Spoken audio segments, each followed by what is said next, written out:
Why is Reddy salted always red?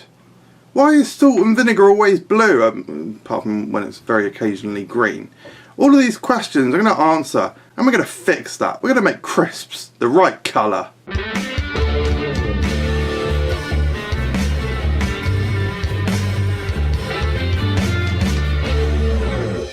Hello everyone, welcome to Food Review UK. My name's MJ, and today we are, just basically I'm going to show you these packaging that I've done, this crisp packaging. There's a flash of it, spoilers.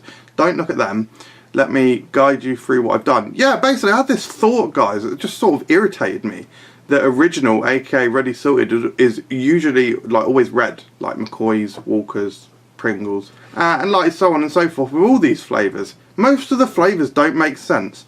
So I've gone through, I've just used Walker's packaging, generic Walker's packaging, to create new crisp packets. Like this one here, Reddy salted. My Reddy salted is white, guys. That's because salt is white, isn't it? I personally think this looks way sleeker. Now, listen, the reason that I think that crisp packets should be recoloured is to just provide some like unity across the board. Make it a little bit easier for people to like actually see what flavour is what. And of course there's going to be limited edition and brand new flavours, and they can be whatever colour they damn well please. But in my world, crisps are all going to be the same colour where they're the same flavour. Like I say, unity and clarity. So yeah, Walker's Reddy salted. It'd be white, obviously. Now my Walker's salt and vinegar. Guys, vinegar's brown. It should be like brown and white, right? Like white for salt, brown for vinegar. This is an obvious colour. Next up, cheese and onion. Now this is obviously like the sort of third of the trifecta of the absolutely classic crisp flavours. Nothing fancy here. Cheese and onion. So I've gone for, well, you know, guys, onion pops up in quite a few flavours, obviously. So for onion, I've chosen like a greeny yellow chartreuse, but very pale, a very pale yellowy green, which is basically onion colour, right? And then I've coupled that here with like a fairly soft yellow tone. So that's my cheese and onion, guys. Sour cream and onion. So we're keeping the sort of light chartreuse tones that we got from the onion, and then throwing in a splash of cream colour for sour cream. Now you could say sour cream is vivid white, and I'd say I'd vaguely agree with you, but I think it's slightly off tinged, and because salt is white, I didn't want to have too much duplication of colour. So I will say there are some minor compromises here, but I think this one works well. Next up, sour cream and chive. It's the obvious natural step on from sour cream and onion. Merely replace the onion colour with a vivid deep sort of green, which chive is quite a bright green herb with an oniony flavour. Then as sort of the fusion of the last few, cheese and chive, we got the yellow from the cheese and the green from the chive. I love the packaging on this. This looks like a Norwich football shirt, doesn't it? Shout out to my homeboy Mr. Chode and the boys down the shelter. Then pickled onion. This is a crisp packet that I had trouble designing, because initially did like the pickled element, like the vinegar, the brown, and then the onion element was sort of looking just like the brown bag had been. Like I don't want to be too crude about it, but yeah, I'm kind of happy where I ended up though. Next up, just normal cheese flavour grommet. Yeah, just gone for yellow, pretty classic, pretty clear. Now we're on to the one flavour which is basically the same as what we actually get in the real world across almost every brand, and that is roast chicken. So I've gone for like a vivid, slightly burnt umber sort of brown, orange is the colour. But yeah, leading into those darker, roastier colours, I really wanted to capture the colour of a roasted chicken skin, and so it does make sense that actually orange is the colour in the real world. But even so, I still think my version's better. Next, moving on to flame grilled steak. Now there's quite a lot of beef flavours, guys, so there's like a little bit of overlap in here with the browns, but I've got like a deep, fairly dark brown for the steak, and then for the grill marks, for the flame grilled, you know, I did think about fire maybe, but we'll come on to that later. But yeah, for the flame grilled charring, you know, you get pitch black charring on steak, so I thought we'll go really, really dark brown in the middle, and I'm happy with where that ended up. Pretty similar to flame grilled steak, I just did like a hiccupy thing. Roast beef, just like a very standard, like fairly dark brown.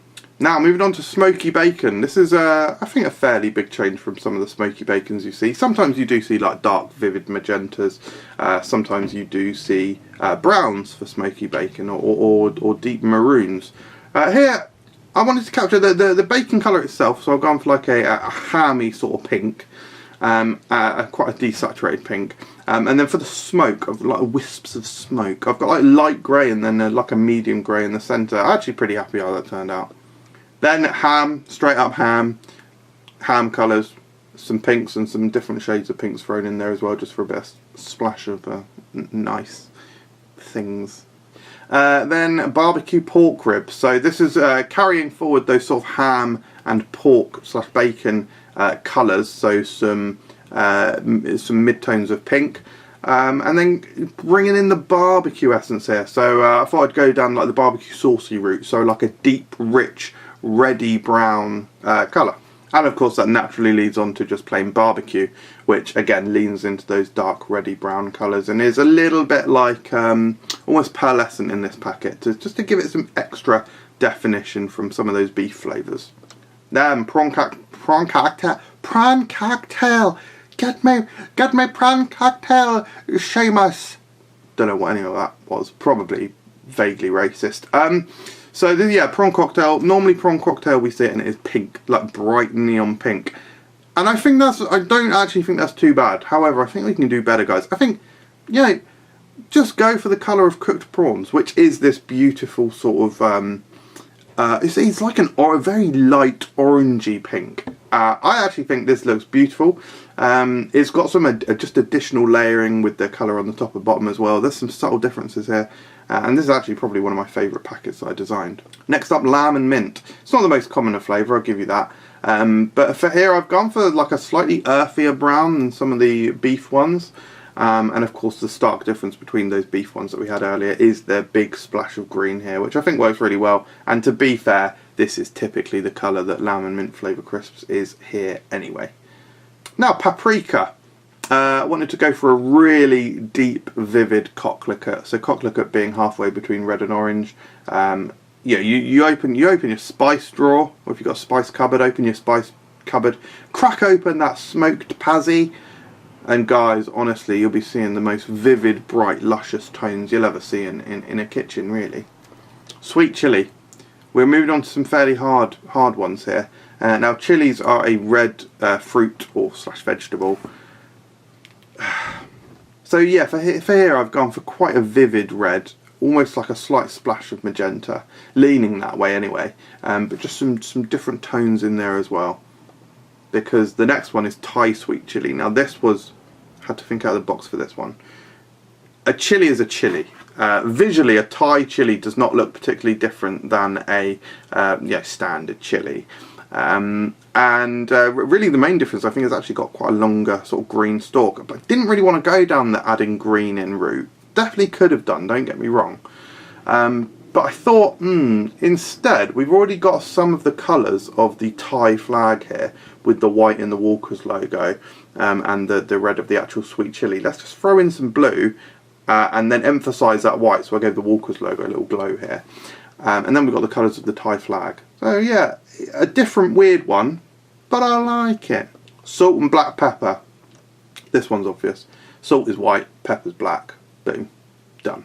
Hot and spicy. So this is a fun one. So basically I wanted to get the colours of fire here.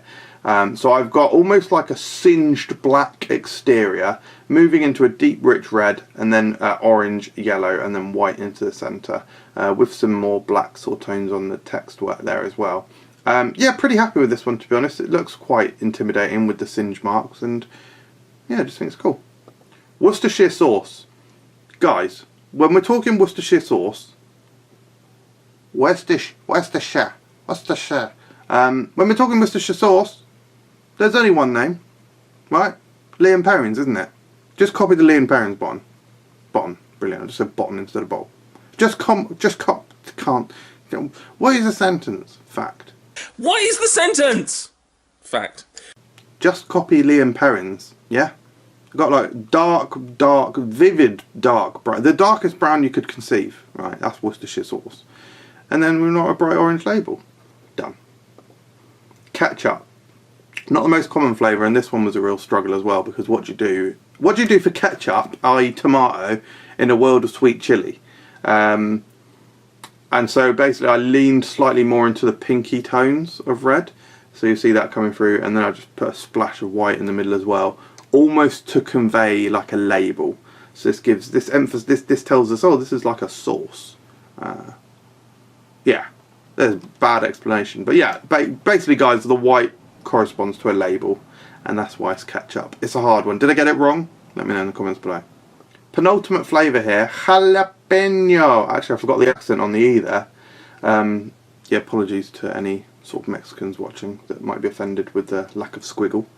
And also just marginalising your culture by calling one of the accents on your language squiggle. That's probably worse. Anyway, as you can see, I've gone for like a very vivid sort of forest green, which leads into a much darker green in the centre, much like a jalapeno is, right? Very happy with that. Basic but nice. And then finally, guys, a flavour that you do see popping up more and more nowadays, unsalted, aka natural. I've just gone for pure, the colour of potatoes.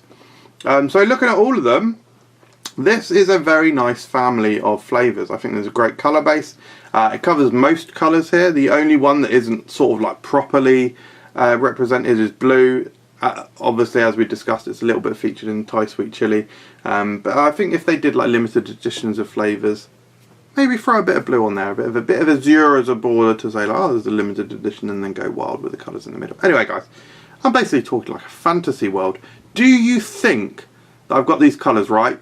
Do you think that I've wasted my time making this video because it's just a stupid idea and I shouldn't have done it and just waste time, and I've spent hours making these packaging? Guys, who knows? Who could be the judge of that? No one.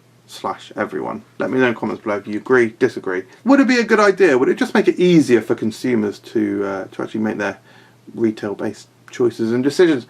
Would you like to see a similar video to this? I don't know what possible similar video there is. Probably none, actually. Peanuts. And that's salted, dry roast, honey roast. And they're probably the right colours. Right, anyway, guys, thank you. I'll see you next time. Cheers.